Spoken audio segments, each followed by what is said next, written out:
Hello साथियों, विद्यार्थियों, कैसे हो आप सब। मैं पवन शर्मा ब्रजवासी परिवार में आप सभी का स्वागत करता हूं। तो दोस्तों, बहुत सारे बच्चों के मैसेजेस और कॉल आ रहे थे कि सर क्लासेस क्यों नहीं हो रही हैं। तो उसके दो रीज़न थे जो मैं आपको बता दूं कि सबसे पहली बात तो कि मेरी तबीयत खराब हो गई थी, और दूसरा यूपी बोर्ड के जो एग्ज़ाम चल रहे थे उनमें मेरी ड्यूटी लग गई थी। ठीक है, तो लेकिन अब मैं घर हूँ, फ्री हूँ, छुट्टियाँ चल रही हैं, तो सोचा कि आपको वीडियोस प्रोवाइड करा दी जाए, पढ़ाई करा दी जाए थोड़ी बहुत, क्योंकि अब सेकंड टर्म के एग्जाम भी आने वाले हैं। तो चलिए तो बच्चों की डिमांड पे ये बच्चे कह रहे थे कि सर कंस्ट्रक्शन वाले चैप्टर से कुछ क्वेश्चंस करा दीजिए, तो आज मैं वही लेकर आया हूँ। इस चैप्टर में मैं 3 से 4 क्वेश्चन करवाने वाला हूँ, और वही एग्जाम पॉइंट ऑफ व्यू से बार बार रिपीट होते हैं, वही क्वेश्चंस करेंगे हम। तो चलिए क्वेश्चन नंबर फर्स्ट पर बात करते हैं हम। कह रहा है draw line segment of length 7.6 centimetre and divide it in the ratio 5:8, measure the two part. कि आपको एक लाइन सेगमेंट खींचना है 7.6 सेंटीमीटर का, और इसे डिवाइड करना है दो भाग में कि 5:8 में। तो चलिए मैं आपको बता दूं, सबसे पहले हम एक लाइन सेगमेंट खींचते हैं ए बी। एक लाइन सेगमेंट खींचा हमने 7.6 सेंटीमीटर का। जैसे जैसे क्वेश्चन में कहा है वैसे वैसे हम करने वाले हैं, अपना दिमाग यूज नहीं करेंगे, जब जरूरत पड़ेगी तब ही यूज करेंगे। ये ए बिंदु, ये बी बिंदु, तो ये 2 पॉइंट ले लिए ए बी, एक लाइन सेगमेंट ड्रॉ कर दिया। ये है 7.6 सेंटीमीटर का, 7.6 सेंटीमीटर। आशा करता हूं आपको अच्छे से दिखाई दे रहा होगा। ठीक है, बता देना, अगर कमेंट कर देना अच्छे से दिखाई ना दे रहा हो, समझ में ना रहा हो। तो फिर हमने क्या किया, तो आपको ना साथ के साथ ये बिंदु जो जो बनाते जाओगे वो साथ के साथ लिखना है। पहले मैं बना देता हूं, उसके बाद मैं लिख के बता भी दूंगा। तो सबसे पहली लाइन क्या होगी, draw a line segment A B equal to 7.6 centimetre. उसके बाद हमें क्या करना है, एक एक्यूट एंगल बनाती हुई लाइन खींचनी है। देखो ये ए पर मैंने क्या किया, एक एक्यूट एंगल। एक्यूट एंगल आपको पता है ना, लेस देन 90 डिग्री। तो एक्यूट एंगल जो आपकी इच्छा हो, जितने डिग्री का, ठीक है। एक्यूट एंगल बनाते हुए क्या खींचनी है, एक लाइन खींचनी है, एक रे खींचनी है, लाइन नहीं, एक रे मैंने आपकी खींच दी। ये लो जी, इसे नाम दे दिया ए एक्स। ठीक है, ये लो, ये है ए एक्स। अब आप देखो आपको कितने रेशियो में डिवाइड करना है, 5:8। तो 5 + 8 इनको ऐड कर लो, कितना आ गया, 13। सिंपल सा है, जो भी रेशियो आपको दे रखा है उसको ऐड करिए। तो हमें इस ए एक्स रे पर कितने लाइन सेगमेंट कितने आर्क लगाने हैं, 13 आर्क लगाने हैं। अपने ही इच्छा अनुसार जितनी आपको ज़रूरत है, अपनी कॉपी के अनुसार उतनी डिस्टेंस ले लीजिए। किसमें, प्रकार में, और इस पे ना 13 आर्क लगाने हैं समान डिस्टेंस के। ठीक है, तो चलिए मैं लगाता हूं। ये पहला आर्क, 1 2 3 4 5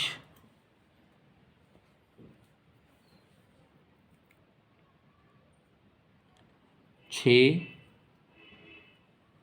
7 8 9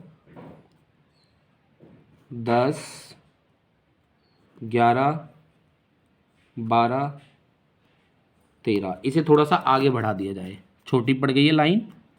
ये हो गए 13। वैसे पेपर में इतनी बड़ी लाइन खींचने के लिए आएगी ना, ये रेशियो कम होता है, लेकिन फिर भी मैंने आपको बता दिया है। ये हो गए 13। देखो 1 2 3 4 5 6 7 8 9 10 11 12 13, और ये नाम है इस रे का ए एक्स। ठीक है, चलिए तो हम क्या लिखेंगे कि लोकेट 13 पॉइंट, इनको नाम दे दिया। देखो ये ए एक्स लाइन है, तो इसको मैंने नाम दे दिया A1 A2 A3 A4 A5 A6 A7 A8 9 10 11 12 13। ठीक है, चलिए अब हमें क्या करना है, जो लास्ट वाला बिंदु है, ये देखो लास्ट वाला जो 13 वाला बिंदु है, पॉइंट है, उसको बी से मिला देना है। इसको A13 को बी से मिलाया, जॉइन बी A13, मिला दिया। अब हमें क्या करना है, देखो क्वेश्चन के अनुसार हमें 5:8 में डिवाइड करना है। तो देखिए 5 कहाँ है, A1 A2 A3 A4 A5, मतलब इसको यहां से हमें डिवाइड करना है। यहां से, इस बिंदु से A5 से। ये 5 है, अब देख लो आप काउंट कर लो ये कितने हैं, 1 2 3 4 5 है, और इधर कितने हैं 8, 1 2 3 4 5 6 7 8 है कि नहीं। बस हमें क्या करना है कि इस लाइन के पैरेलल A5 पे एक लाइन खींचनी है, वही लाइन सेगमेंट को क्या कर देगा 5:8 में डिवाइड कर देगा। अब आपको करना क्या है, देखो इस लाइन और इस लाइन के बीच में जो एंगल बन रहा है, ये जो बीच का एंगल बन रहा है वही अगर A5 पे बन जाए तो हम इसके एक पैरेलल लाइन खींच देंगे। तो हमें A13 और B के क्या करनी है, एक पैरेलल लाइन खींचनी है। तो पैरेलल लाइन कैसे खींचते हैं, तो अपनी इच्छा अनुसार इसमें कितनी भी डिस्टेंस ले लो, प्रकार में क्या कर लो, कितनी भी डिस्टेंस ले लो। A13 पे हमने डिस्टेंस ली और एक आर्क लगा दी ऐसे करके, ठीक है। ये देखो आर्क लगा दी। आर्क लगाने के बाद में यही सेम डिस्टेंस लेके A5 पे क्या लगानी है, आपको आर्क लगानी है। ये लो जी, मैंने वही डिस्टेंस से A5 पे आर्क लगा दी पैरेलल लाइन खींचने के लिए, ठीक है। फिर क्या करना है आपको, इन दोनों के बीच की ये जो डिस्टेंस है ये नापनी है आपके, तो प्रकार से ही नाप लेते हैं, मेजर कर लेते हैं। ये देखो ये है इतनी इसकी, वही डिस्टेंस हमने क्या कर दिया, जहां कट किया था ए एक्स रे को वहां रख के और ऐसे करके एक आर्क लगा दी। ये लो जी, हमें प्रतिच्छेद बिंदु मिल गया, ठीक है। चलो A5 को इससे होते हुए कर दो, A5 को इससे मिलाते हुए लाइन खींच दो। ये लो जी, इस देखो इस लाइन के पैरेलल बन गई नहीं बन गई। अब चलिए क्या करना है हमको, अब ये पॉइंट मिला मेरे को D, ये इसको नाम दे दिया मैंने D, इस पॉइंट को, ठीक है। तो चलिए देखो क्या मिला, एक AD और क्या मिला DB। तो यही हमारा क्या होगा, रेशियो में डिवाइड होगा, ये वाला होगा 5 और ये वाला क्या होगा 8। ये देखो आपको छोटा नजर आ रहा होगा, ये आपको बड़ा नजर आ रहा होगा, तो यही हमारा क्या हो गया 5:8 में लाइन सेगमेंट डिवाइड हो गया। अब लिखना कैसे है वो देख लीजिए। देखो सबसे पहले मैंने क्या बताया कि सबसे पहले हमने एक लाइन खींची थी, आपको पेपर में साथ की साथ लिखते रहना है, ठीक है ना, आपको पेपर में साथ की साथ लिखते रहना है। देखो सबसे पहले हमने क्या खींचा था, एक लाइन सेगमेंट खींचा था, draw a line segment, draw a line segment AB equal to 7.6 centimetre, ठीक है। फिर आ जाओ सेकंड पॉइंट पे। सेकंड पॉइंट पे हमने क्या किया, एक लाइन ये खींची थी, एक रे खींची थी ये वाली। तो हमने किस, ये एक्यूट एंगल बनाते हुए रे खींची थी, तो मैंने क्या बोल दिया कि ड्रॉ अ एक्यूट एंगल कहां पे, बी, इस कोण पे BA, इसे नाम दे दिया X, एंगल BAX, तीसरा पॉइंट। फिर हमने क्या किया, इस पे 13 आर्क लगाई, तो क्या लिखेंगे, right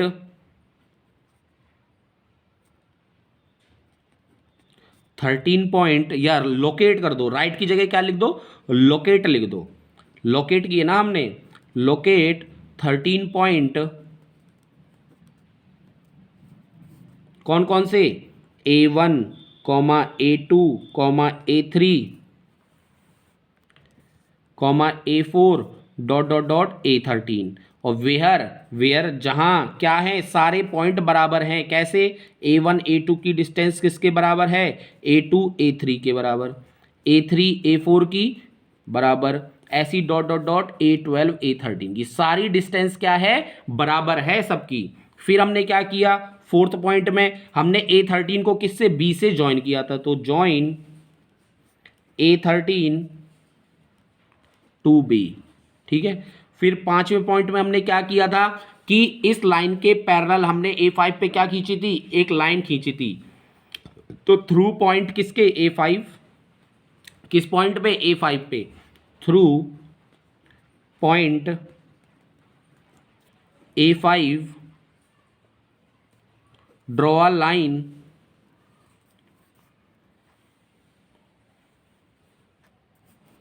draw a line,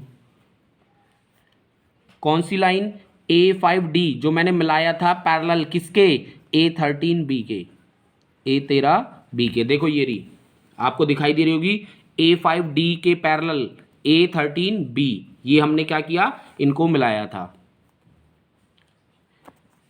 by making are कैसे मिलाया हमने? इक्वल एंगल से, बाय मेकिंग एन इक्वल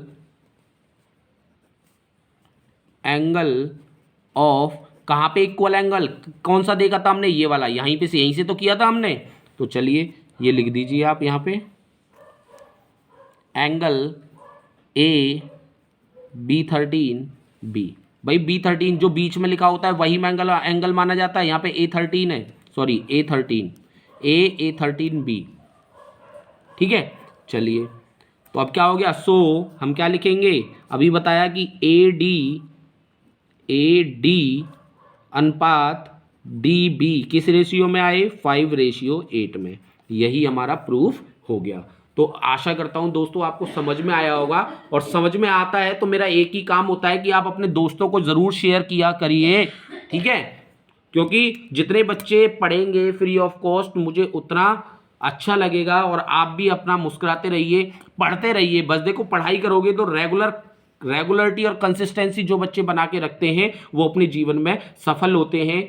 जो बच्चे, देखो आप ये देखते हो कि जो बच्चे 96, 95, 90 प्लस मार्क्स लेके आते हैं, उनका कोई और फंडा नहीं होता है। वो मूवी भी देखते हैं, खेलते भी हैं, कूदते भी हैं, सारे काम करते हैं। उसके साथ साथ क्या करते हैं? वो पढ़ाई अपनी रेगुलरिटी बना के रखते हैं। अगर मूवी देखने जा रहे हैं तो आके पढ़ाई जरूर करते हैं। लेकिन हम लोग क्या करते हैं? अरे यार, आज तो हमने खेल लिए, कूद लिए, मूवी देख ली, आज नहीं पढ़ेंगे, कल से पढ़ेंगे। उनका ये फंडा नहीं होता है, इसलिए उनके इतने अच्छे मार्क्स आते हैं। तो हमें भी क्या करना है? रेगुलरिटी और कंसिस्टेंसी बना के रखनी है, पढ़ाई करते रहना है, ठीक है? और मुस्कुराते रहना है, कोई प्रेशर नहीं लेना है एग्जाम का बिल्कुल भी। नॉर्मली जो अपनी लाइफ में जीवन जीते हैं ऐसे ही आपको एग्जाम भी देने हैं, प्रेशर लेने की जरूरत नहीं है। प्रेशर पानी में होता है, माइंड में नहीं रखना है, लाइफ में नहीं रखना है। प्रेशर पानी में ही अच्छा लगता है। चलिए, मुस्कुराते रहिए, अपने दोस्तों को शेयर करते रहिए और पढ़ते रहिए। शुभ संध्या, सभी को नमस्कार।